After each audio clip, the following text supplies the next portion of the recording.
13 Januari 2021 kami berangkat. Aku maksudnya yang berangkat. Jadi openingnya beda karena kali ini aku juga mau membagikan sesuatu yang beda. Perjalanan kali ini aku sendirian. Yuk, bangun tidur. Siap-siap, aku mau habis ini mau ke Putuk Lesung. Di video kali ini aku bakalan kenalan sama kalian. Karena ya kan biasanya aku voice over gitu kayak video terus aku ngerekam suaranya. Sekarang aku mau pengen banyak ngomong di depan kamera sambil latihan. Dan juga ya ngapain ya, gitulah pokoknya. Terus selain ngomong di depan kamera, aku juga membagikan beberapa hal, apa yang ada di pikiranku, siapa aku. Tapi by the way, buat kalian makasih. Terus kenalin buat yang belum kenal, namaku Amir Ahmed. Aku asli Surabaya tapi besar di Kota Malang. Ya gitu ya, tapi sekarang udah ada di Surabaya. Udah gitu aja. Oh, tapi bagi kalian yang nanya, berarti sampean lahir di Surabaya tapi gede di Malang. Berarti bonek apa Arema? Basi.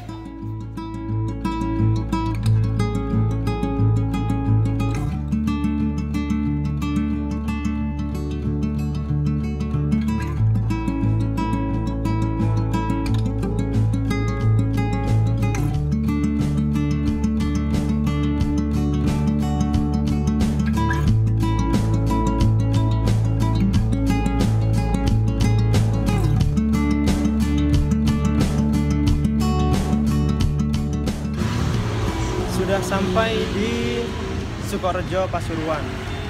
Ke Indomaret. Ngobrol sama bapak. Pasuruan Pak. Iya, Sukorejo, Pasuruan. Jadi mampir ke Indomaret dulu buat beli-beli logistik yang belum terbeli dan ya gitulah. Dari sini mungkin jaraknya kalau ke pos perizinan itu sekitar 30 menit. Sumpah kumus-kumus. Nah terus di video ini aku bakalan ngobrolin tentang, ya karena ini solo hiking sendirian gitu, apa kaitannya gunung dengan menyendiri, dengan kenapa sih orang-orang dulu tuh banyak yang ke gunung untuk menyendiri, kenapa, dan itu erat kaitannya dengan, bahkan gunung itu erat kaitannya dengan filsafat,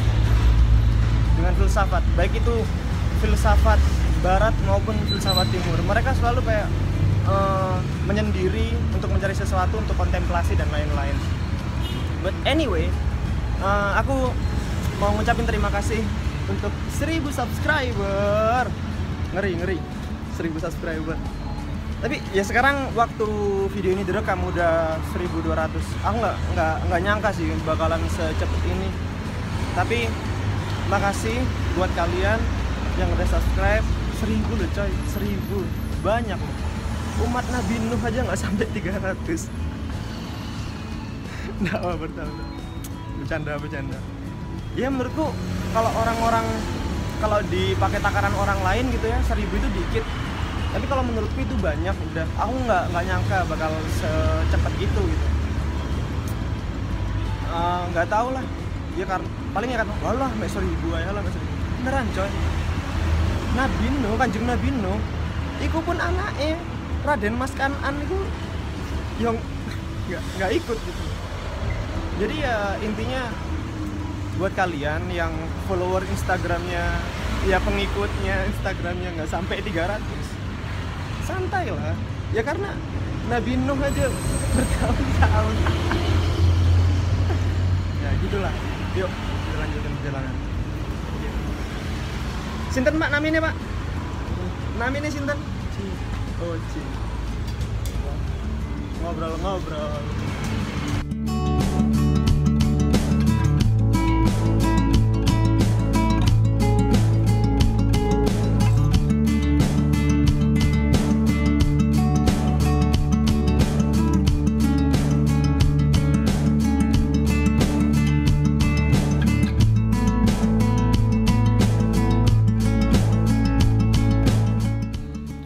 Pos perizinan sudah dekat, tinggal 5 menit aja nih, 5 menit aja dari Google Maps.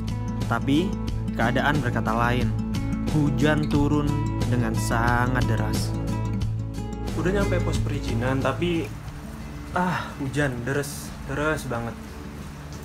Dan kalau maksain berangkat sekarang, kan estimasi berangkat dari pos perizinan ke campground itu sekitar 4 jam, dan sekarang tuh udah jam 3, berarti nyampe sana itu jam 7, berarti ngelewatin malam. Apalagi treknya juga pasti licin, hujan. Kalau maksain berangkat sekarang sih pasti lebih lama, nggak mungkin 4 jam.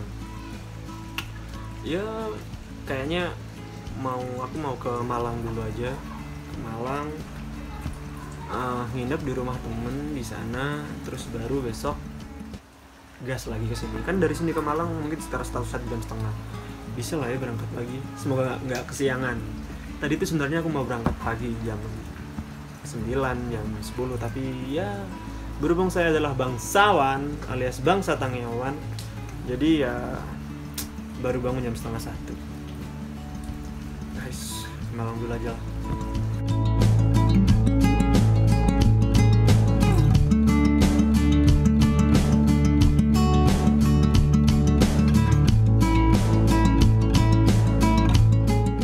Setelah mempertimbangkan banyak hal, saya akhirnya memutuskan untuk ke Malang. Nginep terlebih dahulu di kota Malang, di rumah teman saya ini, dan menikmati kopi, menikmati dingin kota Malang yang tenang dan selimut yang hangat, dan rokok juga, mempersiapkan mental lagi sebelum besok akhirnya berangkat lagi.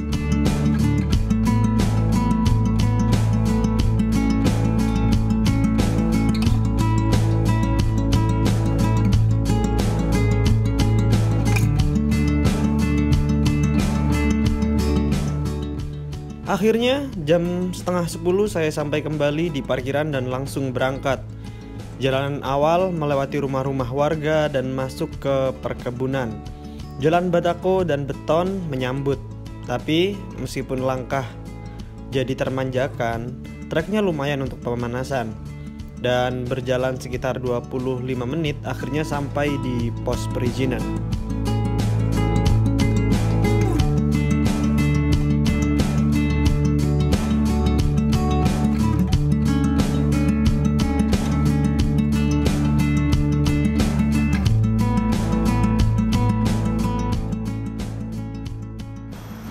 Sampai di pos perizinan, dan ternyata kan terakhir aku lihat video di YouTube itu parkir itu di bawah, terus jalan yang kesini tuh masih belum bisa buat ke motor. Ternyata sekarang parkiran motor itu ada di sini. Aku tadi di jalan sekitar ya 25 menit, setengah jam, 30 menitan gitulah. Tahu gitu tadi ya, mending di sini apa. Itu baru jalanan yang habis jalan batako, terus jalanan beton. Yang jalan beton ini jalanan baru. Ini katanya sampai mau ke Ontobugo. Itu sih. Jadi kalian kalau mau ke sini mending parkir di atas. Parkirnya itu sekitar 10.000 per malam.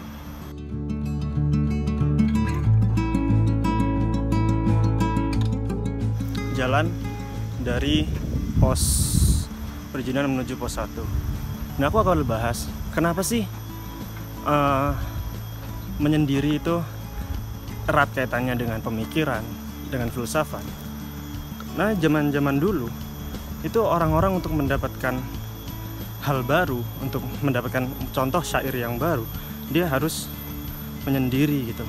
Ya nggak harus, makanya banyak orang-orang yang kayak gitu. Sejarah-sejarah seperti itu sudah sampai kecatat, seperti nama-nama gunung. Nama gunung kalau di Jawa Timur tuh ada Gunung Kawi. Kawi itu artinya penyair. Dan ada juga kalau di Bali itu juga ada Kawi. Itu juga penyair. Karena penyair-penyair dalam zaman dulu juga sering mereka menyendiri gitu untuk mendapatkan sesuatu. Mas, monggo.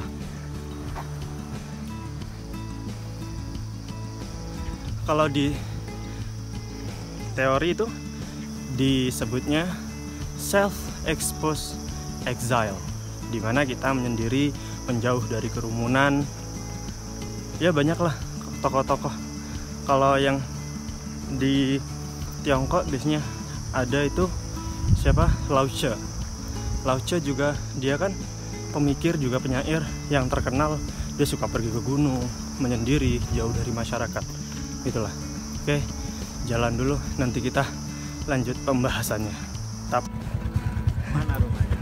Pergi Surabaya, Mau ke Arjuna. ten Putuk Lesung.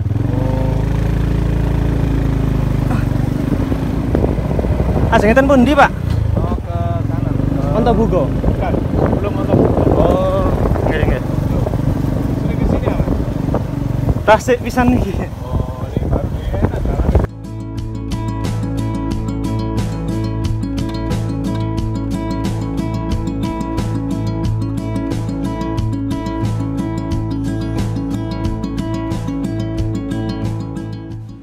Tak lama berjalan, keberuntungan datang. Ada warga lokal yaitu bernama Pak Imron yang menawarkan bantuan ke saya dengan membonceng sampai di jalanan, hampir sampai di Guo Ontobugo. Nah, dan emang kebetulan beliau juga searah menuju kebun kopinya di dekat-dekat situ.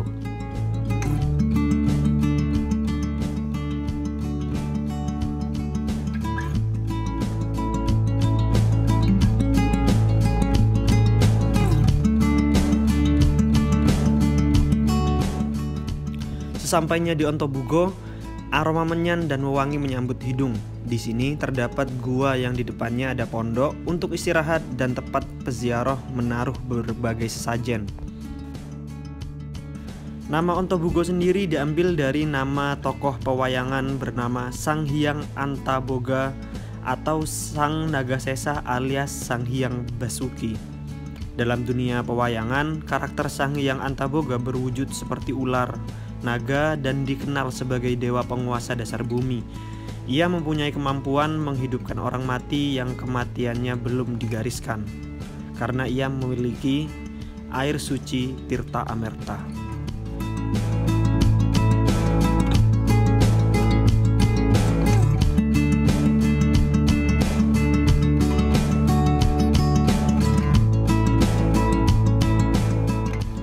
Dari Ontobugo, saya bertemu rombongan peziarah yang mengajak saya naik bareng sampai di pos 2. Karena para peziarah ini menginap di pondokan yang ada di sekitar pos 2. Mereka memang beda niatnya. Mereka tidak berniat mendaki seperti saya dan pendaki-pendaki lain, melainkan melakukan ritual-ritual yang ya saya sendiri nggak paham. Tapi di perjalanan kita berdiskusi banyak hal. Dan saya juga mengambil banyak pelajaran dari situ, walau tidak saya telan mentah-mentah juga.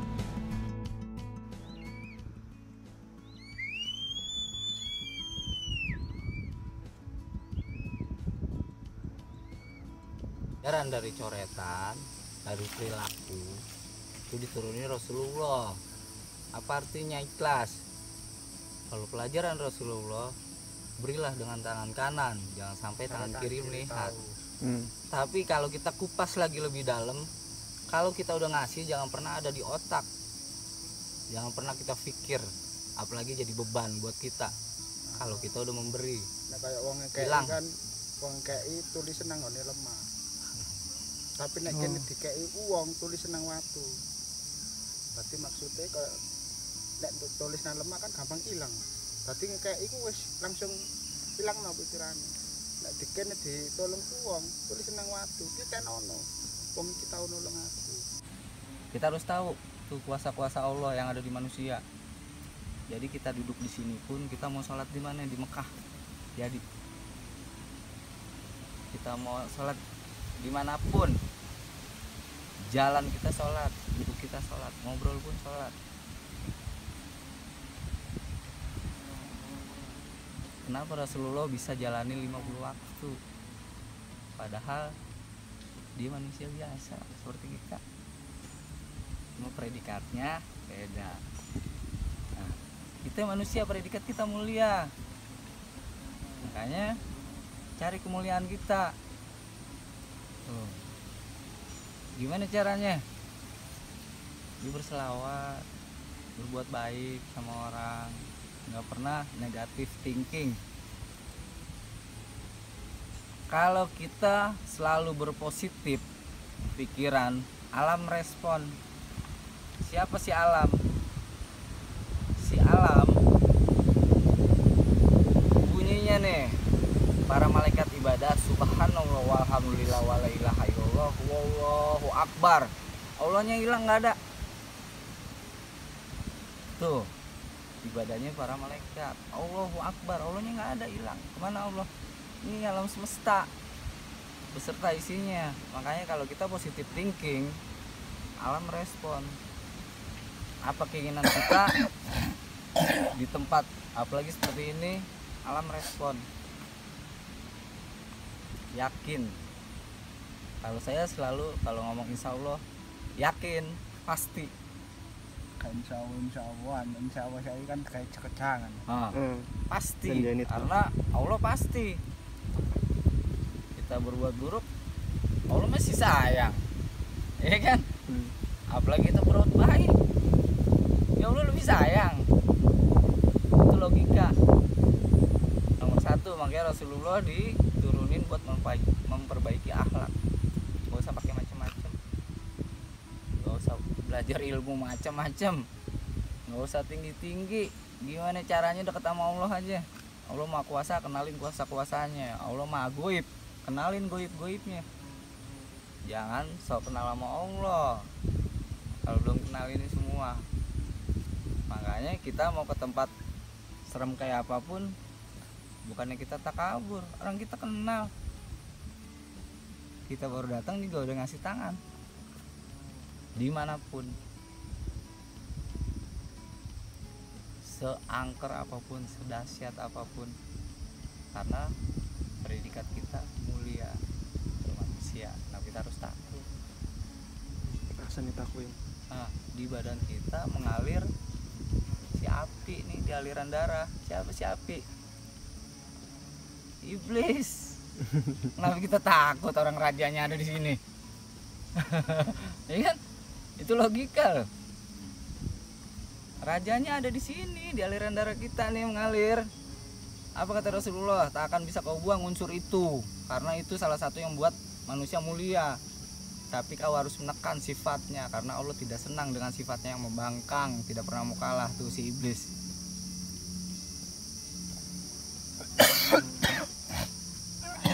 Kenapa kita salahin orang tua juga? Cuma Allah nggak suka apanya, sifatnya, bukan zatnya. Zatnya ada di kita unsurnya.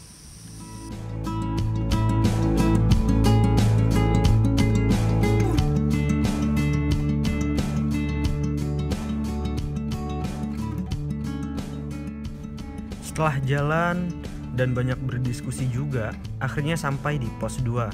Di sini terdapat pondok-pondok kayu untuk menginap para peziarah dan bertirakat.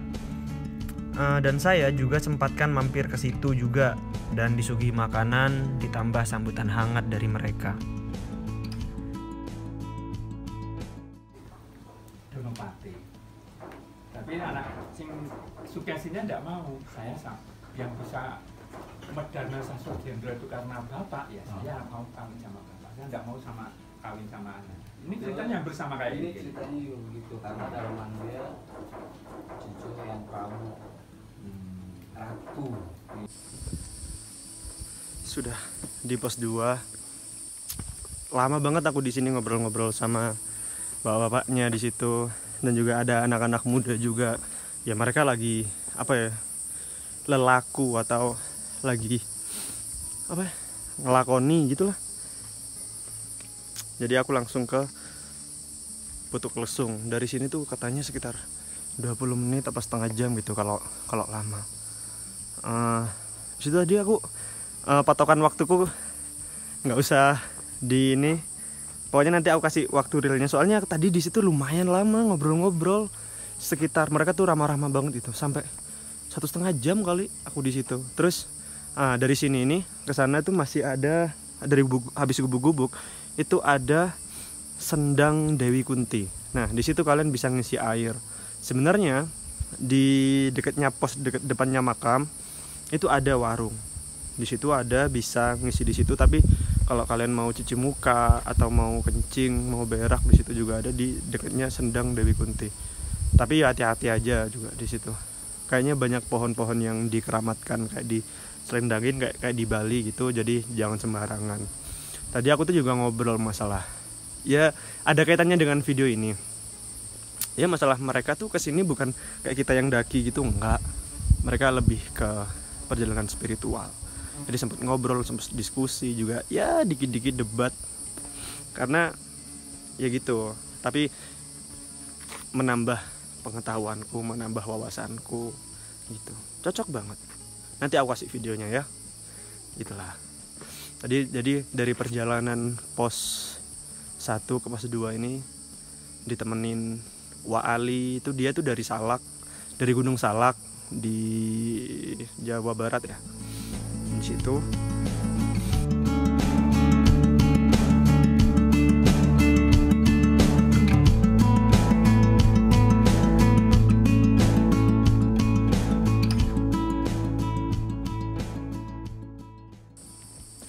Setelah itu habis ngisi air, ya 2 botol cukup lah ya kalau buat sendirian, buat masak nasi, mie, bikin kopi dan lain-lain. Sekarang waktunya langsung summit. Ya nggak summit, nggak tahu, kalau ke Arjuna itu ada tulisannya nanti di sana katanya ada jalanan bercabang itu, habis pohon jatuh, kalau ke kiri itu ke Arjuna, kalau ke kanan ke Putuk Lesung. Gitulah. Wah, sampai pilek di sana tadi. Ya sempat makan juga, enak lah. Alhamdulillah ketemu dengan orang-orang baik.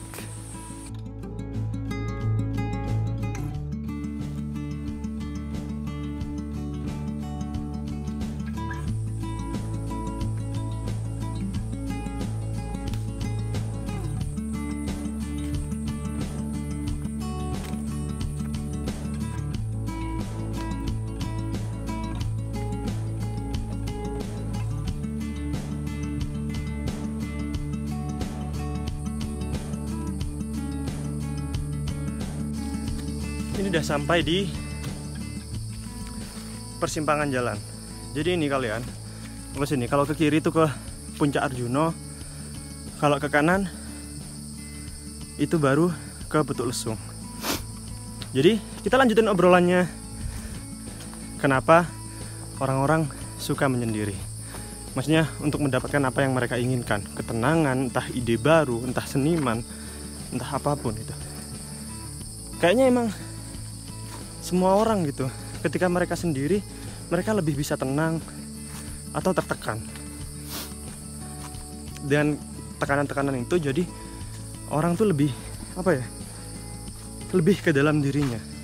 Bahkan tokoh-tokoh yang ada di penjara seperti Buya Hamka juga dia menafsir Al-Quran dalam penjara. Tan Malaka juga nulis buku banyak di penjara. Pramudia Anantatur juga di penjara. Maksudnya dalam kesendirian, dalam tekanan dan suasana baru, dalam waktu yang cukup lama, itu menjadikan orang-orang itu lebih, apa ya, lebih kreatif, mendapatkan ide baru. Ya mungkin kalau zaman dulu kenapa dibilang Kawi adalah penyair, ya orang dalam zaman dulu kan, misal dia dapat ide nih, dapat ide, ya pasti dia menuangkan idenya dalam apa ya, syair, ya tulisan, mungkin kitab, mungkin serat. Tapi ya mungkin kalau zaman dulu udah ada digital, ya yang programmer tiba-tiba dapat ide buat coding baru, yang mekanik tiba-tiba tahu mesin engine yang lebih efektif dan lain-lain. Cuman karena zaman dulu mediumnya adalah menulis, jadi banyak karya-karya itu yang tertulis itu ya cuman bentar jalan bercabang kayaknya sebelah sini, tandanya ada ini di jalannya yang benar sebelah sini. Oke. Sampai mana tadi? Nah, menjadi orang tuh ketika berkontemplasi dia akan merefleksikan dirinya kepada dirinya sendiri. Kayak tadi teori Save Impulse Exile kayak gitu. Ini ada gua.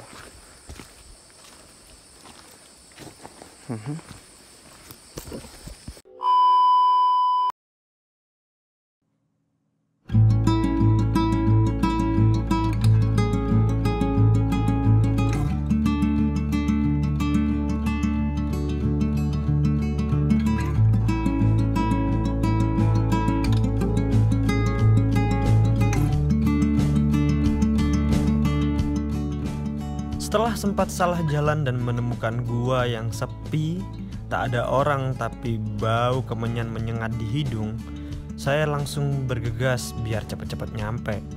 Ya lumayan deg-degan, ternyata aku gak sesanggar iku cuk. Aduh. Dan akhirnya sekitar jam 3 sampai di Putuk Lesung dengan keadaan sepi. Padahal tadi pas di pos perizinan ada gerombolan tuh di depan saya kayak agak jauh gitu. Terus saya tanyain ke petugas pos perizinan, mereka mau kemana? Katanya mau ke Putuk Lesung. Tapi pas aku nyampe sini sepi, nggak ada orang.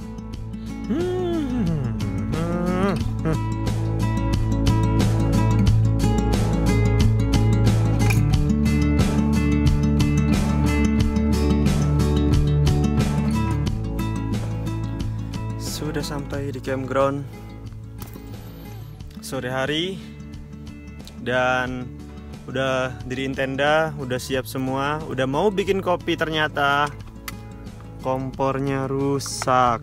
Jadi ini kayak apa ya? Nih, ini kan buat nancepin di gas nih. Nah, ininya tuh copot terus. Soalnya ini seharusnya ada di sini. Nah, tapi itu murnya nggak tahu dol atau gimana, kayak ini tuh nggak kuat gitu. Udah aku coba bolak-balik ada kali 15 kali. Cas, gagal lagi, copot lagi. Lalu aku udah bawa semuanya, beras, nugget, kopi, mie. Tapi untungnya tadi aku di bawah itu waktu ngobrol-ngobrol sama Wa Ali dan lain-lain itu ya dikasih makan nasi gitu. Meskipun aku cuma ambil dikit, nyesel aku. Ya, tapi bisa lah bertahan. Tadi di rumah Vicky juga pagi-pagi di Malang juga makan. Terus ini tapi buat apa? Nggak ada yang buat ngangetin gitu. Kopi nggak bisa, bikin mie nggak bisa. Shit. Cemana ini? Ya, aduh.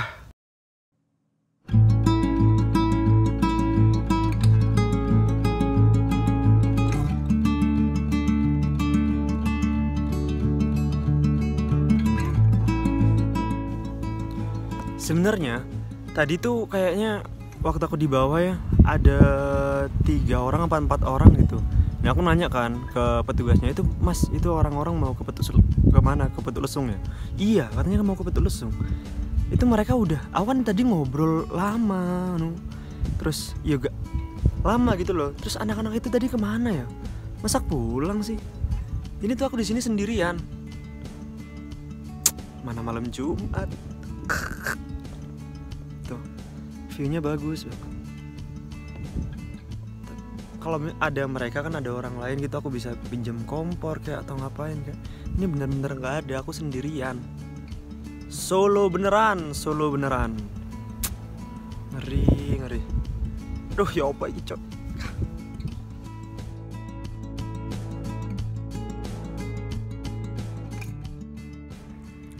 Cemas, panik, ya ngegoblokin diri sendiri karena nggak ngecek alat sebelum berangkat, dan bingung campur aduk semuanya jadi satu perasaan.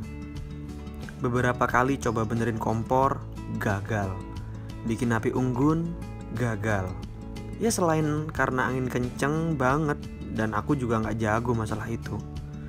Mau turun balik ke pos 2, takut udah larut malam, terlalu bahaya kalau turun malam-malam. Apalagi masih kebayang tuh gua yang bau sesajen tadi. Jadi ya gimana lagi, cuma bisa pasrah dan berharap nanti malam ada pendaki lain datang dan aku bisa pinjam kompor. Tapi yang datang malah badai angin yang kenceng banget. Tidur gak nyenyak, perut lapar, dingin tanpa minuman hangat. Perfect bro, perfect. Dan makin pagi, badai makin menggila.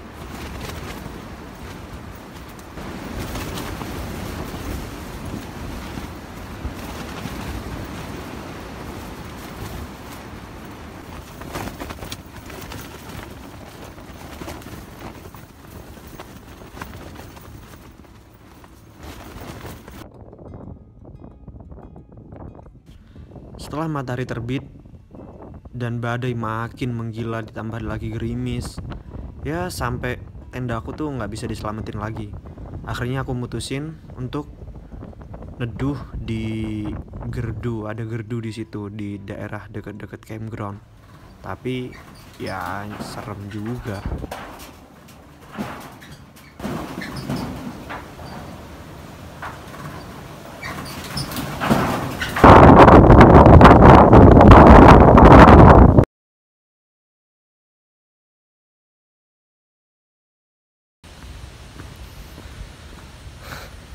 Jalan dari pos 2 menuju pos 1 udah turun karena di atas badainya gede banget. Mulai dari kemarin malam tuh, kan aku waktu diriin tenda itu ya adalah angin gede. Terus waktu tenda udah berdiri ya udah lumayan gitu. Tapi pas malam badai datang lagi. Itu mulai sekitar jam 6 sampai jam 8. Nggak bisa tidur, terus tengah-tengah malam tuh ada lagi. Tapi ya masih bisa lah ya. Tapi pas jam 5, jam setengah 5 itu anginnya tuh gede banget. Itu badainya gede banget, terus ditambah juga gerimis. Sampai-sampai tenda aku tuh hancur. Juga hancur ya, kayak talinya banyak yang copot. Terus apa lagi, frame-nya juga banyak yang copot. Akhirnya aku juga ngungsi gitu. Barang-barang yang penting aku bawa, tapi tenda aku taruh di situ, aku tinggal. Jadi aku ke gubuk duluan. Setelah itu baru tuh udah agak reda, maksudnya masih angin-angin tok, tapi nggak sama ini, nggak sama hujan. Aku dari gubuk ke situ lagi, aku bawa semuanya. Jadi tenda tuh nggak aku lipat, langsung tak bawa ke bawah. Bukan ke bawah, ke gubuk gitulah. Terus akhirnya packing di gubuk, terus aku turun ke bawah. Ya gimana, makanya aku mau bilang sorry buat kalian yang nonton video ini, karena shootnya cuma dikit waktu di puncaknya. Tapi paling enggak itu bisa buat jadi gambaran lah ya buat kalian kesini. Nggak ada kata-kata, nggak ada ending sinematik karena nggak ada shoot. Juga nggak ada yang mau aku omongin, karena nggak tahu perjalanan kali ini pelajarannya aku ambil sendiri aja lah. Aku milih buat kayak gitu. Kalau ngomongin horor apa ya juga ada gitu, tapi nggak tahu aku mau bahas apa enggak, lihat nanti aja. Terus masalah pembahasan yang aku udah janjiin dari awal, kayaknya aku stop di situ aja.